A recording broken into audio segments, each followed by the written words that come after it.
Craig is a professional puppeteer facing a rough time financially as he builds up his career.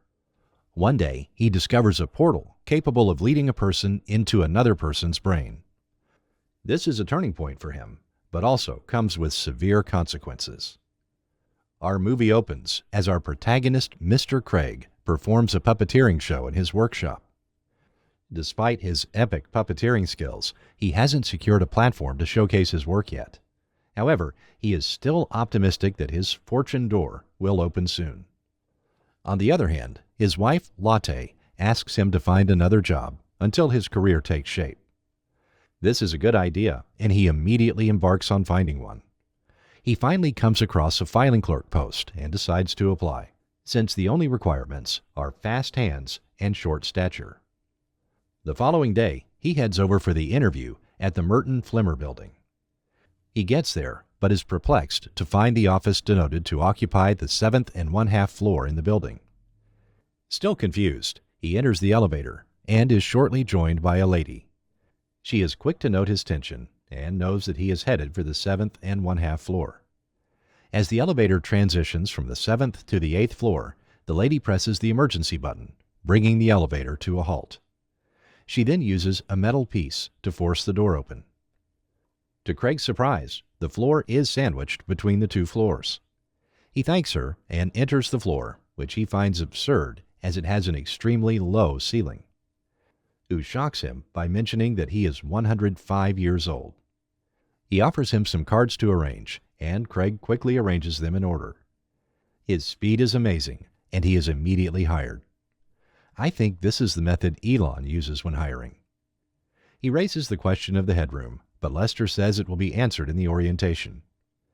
There, it's revealed that the owner of the building, Mr. Merton, built the floor for short-statured people to feel acknowledged back in the late 1800s. Over the next couple of days, Craig goes about his work with extreme zen, and this impresses his boss. He invites him over for dinner alongside his wife later on. One day, while wrapping up his day, some files slip off the desk and fall behind the cabinets. He sets aside the cabinets to retrieve them, but is taken aback when he notices a small hidden door. He opens it and is surprised since it's filled with dirt, which leaves him with more questions than answers. Curiosity overwhelms him, and he decides to head inside and check it out. Suddenly, the door shuts behind him with a loud bang, and a mysterious force drags him deeper into the tunnel. He finally comes to a halt, but something weird is happening. It's as if he is viewing the world in someone else's eyes, as if he were in their brain. The person walks around in his vast house, and when he stops in the mirror, Craig is shocked to find out that he is the famous actor John Malkovich. However, he doesn't get to see more of him, as he is somehow ejected out of his brain and falls off by a roadside. I don't know the technological advancement in 1999 when this film was shot, but that felt real. With this finding, Craig decides to use it to get closer to his crush, Maxine, who has been turning him down severely at work. However, he is still not lucky, as she still turns him down this time. Later on, she reaches out to him, but it's just a business call. She plans to sell tickets to people for the experience. Lotte overhears their conversation and is curious to experience it too.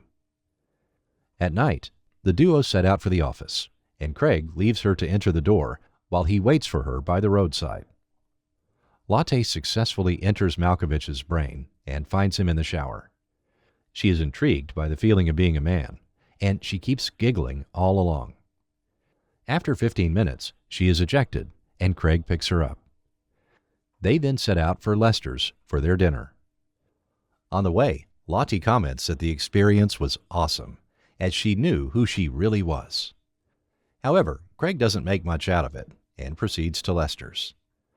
The duo is received warmly and served as they chit-chat over dinner. Lotte takes a tour of the house and comes across John Malkovich's memorabilia in one of the rooms. She is surprised and discusses it with Craig on their way home as they wonder about the relationship Lester has with him. The following day, Craig is caught by surprise when Lotte turns up at his workplace. She is happy to meet Maxine, and the two seem to click instantly. She then calls Craig aside and breaks the news that she might have been transsexual after the experience. She is here for a second ride to ascertain her assumptions. Craig goes wild as he tries to suppress her idea to no avail. Surprisingly, Maxine asks him to escort her into the portal despite it being daytime, keeping in mind they conduct business at night when everyone leaves. Immediately, they set forth for the portal. Maxine makes a call to John Malkovich's home phone. She introduces herself as his secret admirer and asks him to meet her later in the evening. Meanwhile, Lotte, who has been in the portal all through, learns about it. After ejection, she asks Craig to escort her to the portal in the evening, but doesn't reveal any detail to him. The experience only ends up cementing Lotte's assertion of being a man as she falls for Maxine. This is reciprocated by Maxine in person, as she cites feeling the same for her, but only when Lotte is in Malkovich's head. She also makes it clear to Craig that she isn't attracted to him.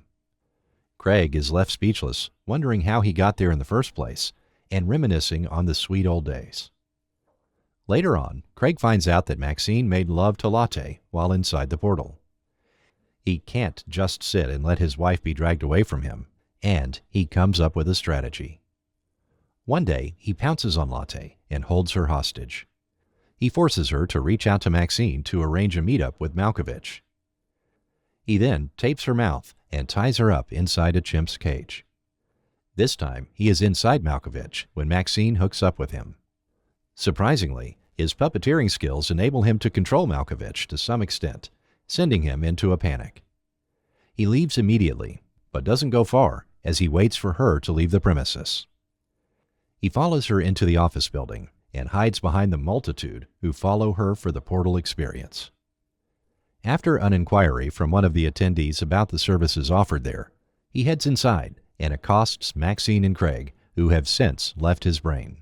He demands to enter the portal, and even though it brings about a conflict of interest, they open the door for him. His experience terrifies him as he finds himself in a room full of his lookalikes. Once ejected, he orders Craig to shut down, but he isn't ready to do that as it has become a source of income for him. He then heads home and coerces his wife once more to call Maxine for a second hookup with her. Once he leaves for the office, Lotte struggles to free herself, but is aided by her chimp. She is finally free and immediately calls Maxine to explain the ordeal. Maxine is amused to learn that Craig was in control when Malkovich seemed to have lost control of himself. This will allow her to control Malkovich since she can easily manipulate Craig. Lotte is left disheartened as she feels betrayed by Max. In the next scene, Max meets Craig, who has now taken control of Malkovich's body fully and realizes he can do it for as long as he wants.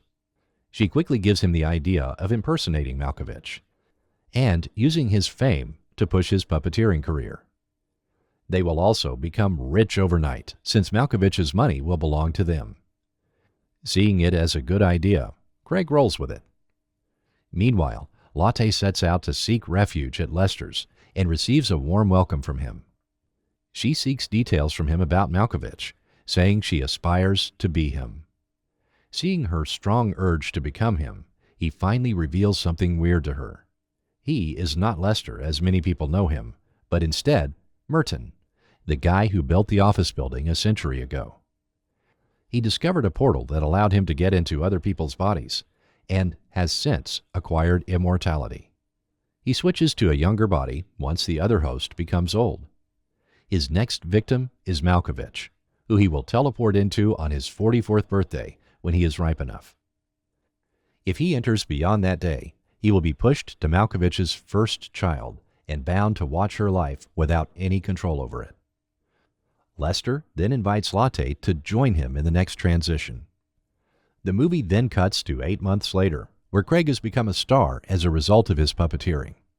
He has since married Maxine, who is now pregnant. All goes well until the day when Max is abducted by Lester. He calls Craig and threatens to finish her if he declines to leave Malkovich's brain. Craig is in a dilemma, and he has to choose between his career and his wife's life. Meanwhile, Lotte spots Max in captivity and is ready to avenge her betrayal. She pulls out a gun, ready to finish him off, but she narrowly escapes and runs into the portal with Lotte in hot pursuit. The duo is pushed into Malkovich's subconscious mind and are later ejected. Max makes a run for the gun and holds Lotte at gunpoint while breaking some news to her. In a surprising turn of events, Lotte turns out to be the father of her child.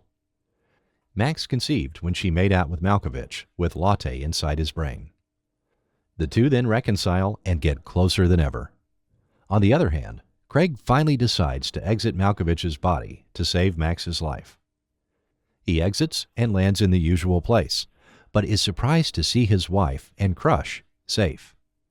He tries reaching out for them, but they walk away and leave him behind. 7 years go by. Max and Lotte have had a kid named Emily and live happily. Lester also successfully inhabited Malkovich's body. Craig, who attempted to re-enter the portal, did so late and was trapped inside Emily's brain. He is forced to watch her life without any control over it.